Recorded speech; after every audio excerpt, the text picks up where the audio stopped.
کہ اس سے کوئی حاجت نہیں تھی، کوئی فائدہ نہیں تھا، جو اللہ نے تمام چیزیں پیدا کی، لیکن کس لیے؟ الا تثبیتاً لحکمت، اپنی حکمت کو ثابت کرنا چاہ رہا تھا، وتنبیہاً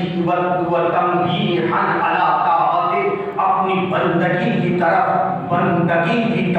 اپنے بندوں کو متوجہ کرنا چاہ رہا تھا، وَإِظْهَارًا لِقُدْرَتِهِ، اپنی قدرت کا اظہار کرنا چاہتا تھا، اور پھر وَتَعَبُّدًا عَلَىٰ بَرِيَّتِهِ، اور اپنے بندوں سے اپنی عبادت کرانا چاہتا تھا۔ جو بھی میں نے آج کے شہزادی بیان فرما رہی ہے، ان تمام چیزوں کو اس لیے پیدا کیا ہے تاکہ اپنی حکمت کو ثابت کرے، اپنے بندوں کو اپنی طاعت کی طرف متوجہ کرے اور اپنی قدرت کا اعلان کرے، اور اپنے بندوں کو پوری مخلوق کو اپنی بندگی کی طرف آئے، وہ اعزازاً لدعوتہ، اور اپنی دعوت کو قوی بنانے کے لیے اللہ نے ان تمام چیزوں کو پیدا کیا ہے۔ صلوات پڑھ کر محمد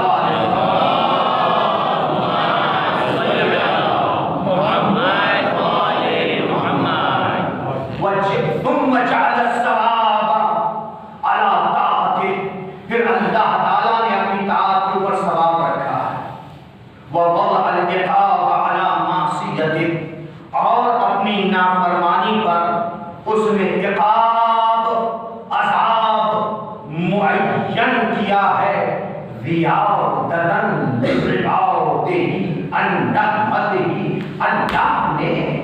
اللہ نے اپنی طاعت پر ثواب اور اپنی معصیت پر عقاب کس لیے رکھا ہے؟ شہزادی علت بیان فرما رہی، سبب بیان فرما رہی، اس لیے رکھا ہے تاکہ اپنے بندوں کو ان کاموں سے روکے کہ جو باعث عذاب ہوتے ہیں، تاکہ اپنے بندوں کو ایسے کاموں سے روکے جو باعث عذاب ہوتے ہیں، وَحِيَاءُ مِنْهُ إِلَىٰ جَنَّتِهِ، اور اپنے بندوں کو جنت کی طرف لے جائے۔ یعنی بس پتا یہ چلا کہ اللہ تعالیٰ نے جو طاعت کے اوپر ثواب رکھا ہے اور معصیت کے اوپر عذاب و عقاب رکھا ہے، اس کے ذریعے سے اللہ کا مقصد یہ ہے کہ وہ اپنے بندوں کو عذاب سے دور کرنا چاہتا ہے، جہنم سے دور کرنا چاہتا ہے، اور جنت کی طرف لے جانا چاہتا ہے۔ صلوات پڑھ کر محمد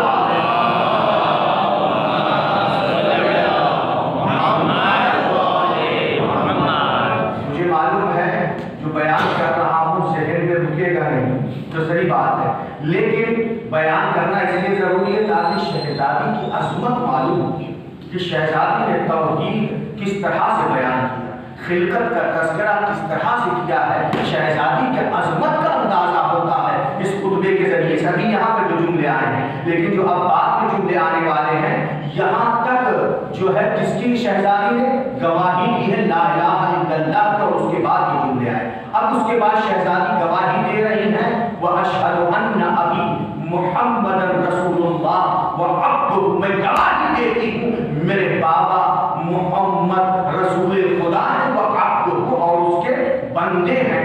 اور پھر اس کے بعد ایک ایک کر کے جملے آئے ہیں کہ اللہ تعالیٰ نے اختار اللہ لہ وانتجبہ قبل ان ارسلہ، اللہ تعالیٰ نے میرے بابا کو دنیا میں بھیجنے سے پہلے منتخب کر لیا تھا، وہاں پر چن لیا تھا، وہاں پر برگزیدہ بنایا، اور برگزیدہ بنانے کے بعد کائنات میں بھیجا ہے۔ یہ پوری گفتگو آ رہی ہے، لیکن تمام سب جملوں کو چھوڑتے ہوئے پھر اس کے بعد شہزادی نے مسجد کے اندر جو مہاجرین و انصار اور دیگر مسلمان موجود تھے انہیں مخاطب قرار دے کر کے شہزادی نے فرمایا، انتم عباد اللہ، اے بندگان خدا، نصف امرہ و نہیہ، تم امر و نہی کے پرچمدار تھے، تم کو رسول نے امر و نہی کے لیے پرچمدار بنایا تھا، اور تم حملہ و دین ہی و وحی، اللہ کے دین اور وحی کے حامل تھے، اور تم ایسے تھے، یعنی مہاجرین و انصار کی مسجد میں موجود تھے، انتم، اور تم ایسے تھے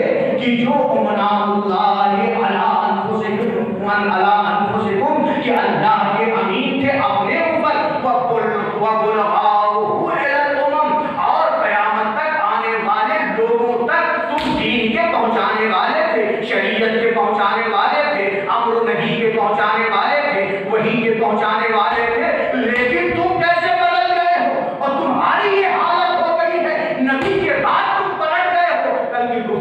انشاءاللہ یہ بات آئے گی کہ نبی نے اپنی زندگی میں فرما دیا تھا کہ کیا تم میرے بعد پلٹ جاؤ گے؟ نبی نے اپنی زندگی میں اشارہ دے دیا تھا کہ کیا الٹے پاؤں پلٹ جاؤ گے؟ شہزادی نے اس خطبے کے اندر اس کا تذکرہ فرمایا ہے۔ پھر اس کے بعد شہزادی نے کچھ احکام کے فلسفے بیان کیے، تقریباً 20 احکام کے فلسفے شہزادی نے بیان کیے۔ وَجَعَلَ الْإِيمَانَ تَطْهِيرًا لَكُم مِّنَ الشِّرْكِ، ایمان اس لیے رکھا ہے تاکہ تم کو شرک سے پاک کرے۔ وَالصَّلَاةَ تَنزِيهًا عَنِ الْكِبْرِ، اور نماز کو اس لیے فرض کیا ہے تاکہ تم کو تکبر سے بچائے۔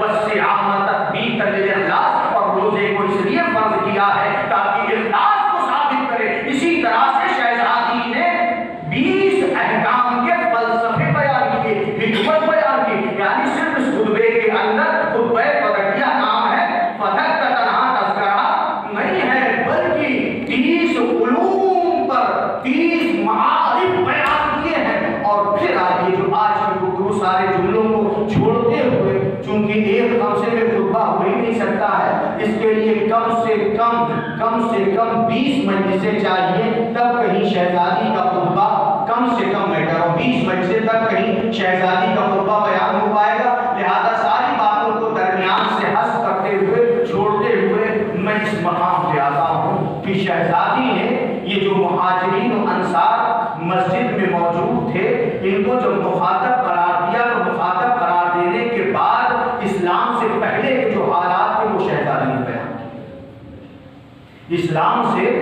پہلے کے جو حالات تھے وہ شہزادی بیان کر رہی ہیں، ان سے کہہ رہی کنتم علی شفا حفرۃ من النار، تم جہنم کے دہانے پر کھڑے تھے۔ کنتم، شہزادی فرما رہی ہیں، کنتم علی شفا حفرۃ من النار، تم جہنم کے دہانے پر کھڑے تھے۔ تمہاری یہ حالت یعنی اسلام سے پہلے مثبت الشارب ونہضۃ الطعام وقبضۃ الاجلان وموت الاقدام، شہزادی فرما رہی ہیں کہ مثبت الشارب، تم پینے والے کا ایک گھونٹ تھے، تمہاری یہ حالت تھی کہ جہنم کے دہانے پر کھڑے تھے اور پینے والے کا ایک گھونٹ تھے۔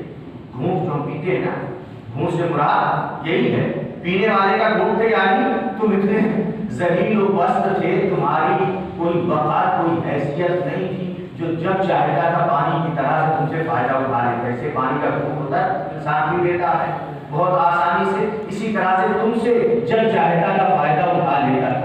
نہضۃ الطعام، ہر طعام پرور کے لیے تم ایک لقمہ تھے، تم کو لقمہ بنا لیتا تھا، یعنی پانی کا گھونٹ بناتا تھا، تم کو لقمہ بنا لیتا تھا۔ وقبضۃ الاجلان، اور آپ کی طرح سے تھے کہ جو بھی چاہے لے کر کے جائے۔ وموت الاقدام، اور قدموں کے نیچے تم کچلے جا رہے، یعنی تمہاری کوئی حیثیت نہیں تھی۔ عرب میں شہزادی فرما رہے تمہاری کوئی حیثیت نہیں تھی، یہ حالت تھی۔ تشربون الترک وتقطعون الود بالبرکہ، تمہاری یہ حالت تھی کہ تم بیابان کا گندا پانی پیتے تھے۔ تشربون الترک وتقطعون الود بالبرکہ، تم بیابان کا گندا پانی پیتے تھے۔ کس پانی کی طرف اشارہ کیا ہے کہ بیابان کے اندر، صحرا کے اندر اونٹ پیشاب کرتے تھے، جب بارش ہوتی تھی گڑھوں میں پانی اکٹھا ہوتا تھا، پیشاب کے ساتھ چونکہ پانی نہیں ہوتا تھا لہذا اسی پانی کو پیتے تھے۔ تشربون الترک، شہزادی فرما رہی ہے کہ تم بیابان کا گندا پانی پیتے تھے۔ وتقطعون القد، اور جانور کی کھال کھاتے تھے۔ تمہاری یہ حیثیت اسلام سے پہلے کی گفتگو شہزادی کر رہی ہے۔ تقطعون القد بالبرکہ، یا درخت کے پتے تم کھاتے تھے، تمہاری یہ حالت تھی۔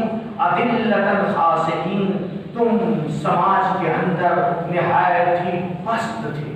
سماج میں یعنی عرب میں تمہاری کوئی حیثیت نہیں تھی، تمہاری کوئی وقعت نہیں تھی، تمہاری یہ حالت تھی۔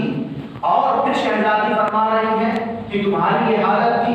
وتخافون، قرآن کے آیت کو یہاں پر دیا ہے، تخافون ان یتخطفکم الناس من حولکم، اور ہر وقت تم کو یہ ڈر لگا رہتا تھا کہیں ایسا نہ ہو کوئی آئے تم کو لے کر کے چلا جائے، تمہارے اوپر حملہ کر دے، تم کو قتل کر دے۔ تمہاری یہ حالت تھی کہ ہر وقت تم کو خوف دامنگیر رہتا تھا، خوف لاحق رہتا تھا۔ شہزادی یہ فرما رہی ہے، پھر اس کے بعد فرماتی ہے فَأَنْقَذَكُمُ اللَّهُ تَبَارَكَ وَتَعَالَى محمد بعد اللتی واللتی.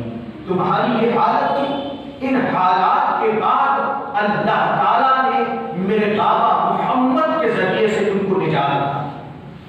تمہاری یہ حالت تھی لیکن پھر بعد میں میرے بابا محمد کے ذریعے سے تم کو نجات عطا کی. وبعد ان منع بمحمد الرجال ورومان العرب ومردت اہل الکتاب. اس وقت جب بھی تمہارا سامنا عرب کے درندوں سے تھا، عرب کے بے باک افراد سے تھا، عرب کے ایسے افراد جو بھیڑیا نما کے انسان تو تھے لیکن بھیڑیا نما کے رومان العرب، رومان کہتے بھیڑیے کو، رومان العرب، عرب کے بھیڑیوں سے تمہارا سامنا تھا اور تمہاری یہ حالت تھی. اور یہود و نصارہ بھی تمہارے اوپر حملہ ور ہوتے رہتے تھے تو تمہیں ہر طرح کا خوف لاحق تھا. ان حالات سے تم کو اللہ تعالیٰ نے میرے بابا کے ذریعے سے نجات عطا کی ہے. اور پھر شہزادی فرماتی ہیں وَكُلَّمَا أَوْقَدُوا نَارًا لِلْحَرْبِ أَطْفَأَهَا اللَّهُ. پھر شہزادی نے یہاں پر قرآن کی آیت پیش کی ہے. شہزادی فرما رہی جب بھی یہ تمام مشرکین کفار جنگ کا بازار گرم کرتے تھے، شعلوں کو بھڑکاتے تھے، اس وقت اللہ تعالیٰ ان کے شعلوں کو، ان کی آنکھ کو بجھا دیتا تھا. اور پھر اس کے بعد شہزادی فرما رہی ہیں وَالنَّجْمَ قَرْنٌ لِلشَّيْطَانِ أَوْ فَاقِرَةٌ مِنَ الْمُشْرِكِينَ. اور جب شیطان اپنے سینگ کو اٹھاتا تھا اور مشرکین کے بڑے بڑے اسلحے جب اپنے منہ کو کھولتے تھے قَدْ فَأَخَاهُ فِي لَهْوَاتِهَا. اس وقت میرے بابا اپنے بھائی علی ابن ابی طالب کو ان کے حلق میں اتار دیتے تھے. یعنی کہانے حوادث میں جب بڑے بڑے اسلحے منہ کھول کر کے آتے تھے مسلمانوں کے مقابلے میں تو کسی اور کو نہیں بلکہ میرے بابا علی ابن ابی طالب کو بھیجتے تھے.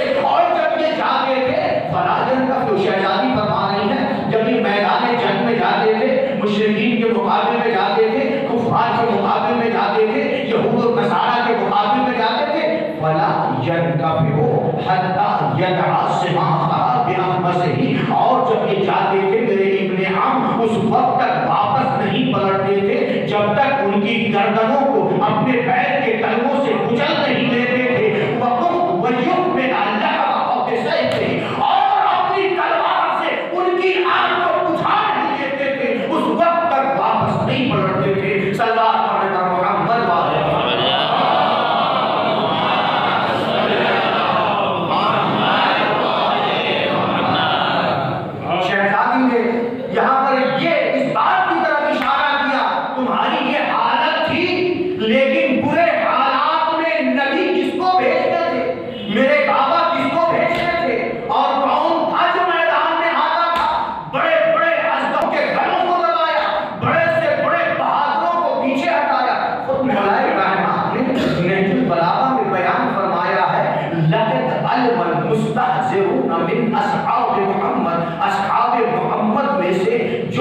معلومات رکھنے والے ہیں، جو جانکاری رکھنے والے ہیں، وہ اس حقیقت سے آشنا ہیں، وہ اس حقیقت سے واقف ہیں، وہ جانتے ہیں کہ لم ارد علی اللہ ورسولہ، کہ میں نے کبھی اللہ و رسول کے حکم کو رد نہیں کیا ہے. بڑے بڑے صحابہ اس بات کو جانتے ہیں اور اس بات کو بھی جانتے ہیں لقد وصیتہ بالنفس فی المواطن التي تنقص فيها الأبطال وتتأخر فيها الأبطال.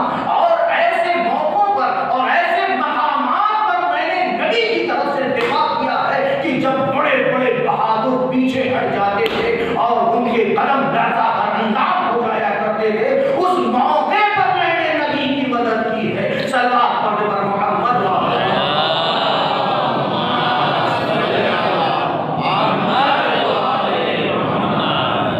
اس کے بعد شہزادی فرمانے بار اور سردار پڑھ دیجیے.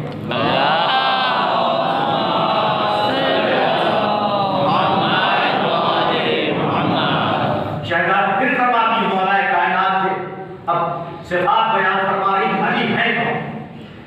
فرماتی ہے مقدودا فی ذات اللہ، مجتہدا فی امر اللہ، قریبا من رسول اللہ، سید اولیاء اللہ، مشمرا ناصحا